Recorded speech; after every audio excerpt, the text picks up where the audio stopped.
भाग 2 का शीर्षक रत्नगर्भ का प्रलय।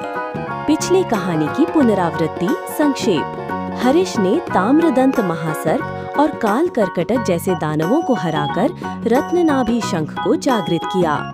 समुद्र नागों की शक्ति पुनः जाग उठी और वासुकी देवी का साम्राज्य फिर से सुरक्षित हो गया। लेकिन यह जीत एक गहरी नींव पर खड़ी थी, जिसकी सतह के नीचे अब एक और कहीं अधिक प्राचीन और भयावह शक्ति जाग रही थी। प्रलय। रत्नगर्भ महल के नीचे समुद्र की सबसे अंतिम परत में छिपा है जल महाशून्य, एक ऐसा क्षेत्र जहां समय रुक जाता है और चेतना का अस्तित्व डगमगाने लगता है। वहां कैद है एक प्राचीन देवता जैसा जलदानव नीलकाल, जो वासुकी देवी के पूर्वजों द्वारा बंद किया गया था।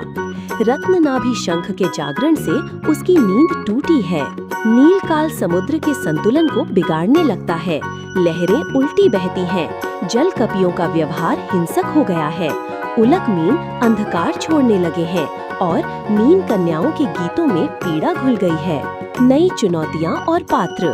एक नीलकाल, एक जल तत्व का अवतार जिसकी देह समुद्र से बनी है और जो शुद्धता के नाम पर हर अशुद्ध प्राणी को मिटा देना चाहता है। 2. तरलांगिनी, एक रहस्यमयी मीन कन्या जो दावा करती है कि वो नीलकाल की पुत्री है। 3. समुद्र वृक्ष, समुद्र के भीतर एक ब्रह्म वृक्ष जिसके फल समय को पलट सकते हैं। इसे प्राप्त करना हरिश और अर्घनाग की अगली खोज बनती है। 4. वरुण रक्षक, जल भुजंगों की एक गुप्त सेना जो किसी भी तरफ जा सकती है, रक्षा या विनाश। नई चुनौतियां और पात्र। 1. नीलकाल, एक जल तत्व का अवतार जिसकी देह समुद्र से बनी है और जो शुद्धता के नाम पर हर अशुद्ध प्राणी को मिटा देना चाहता है। 2. तरलांगिनी, एक रहस्यमयी मीन कन्या जो दावा करती है कि वो नीलकाल की पुत्री है। 3. समुद्र वृक्ष, समुद्र के भीतर एक ब्रह्म वृक्ष जिसके फल समय को पलट सकते हैं। इसे प्राप्त करना हरिश और अर्घनाग की अगली खोज बनती है। 4. वरुण रक्षक, जल भुजंगों की एक गुप्त सेना जो किसी भी तरफ जा सकती है, रक्षा या विनाश। मुख्य बिंदु।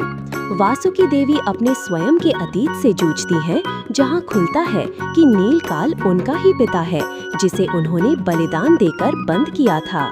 हरिश का विश्वास डगमगाता है जब तरलांगिनी उसे समुद्र नागों की कुछ काली सच्चाइयां बताती है।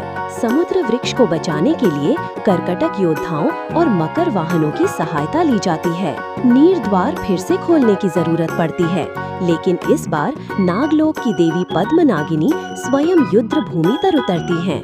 नीर द्वार अंततः रत्नगर्भ महल को निगलने लगता है।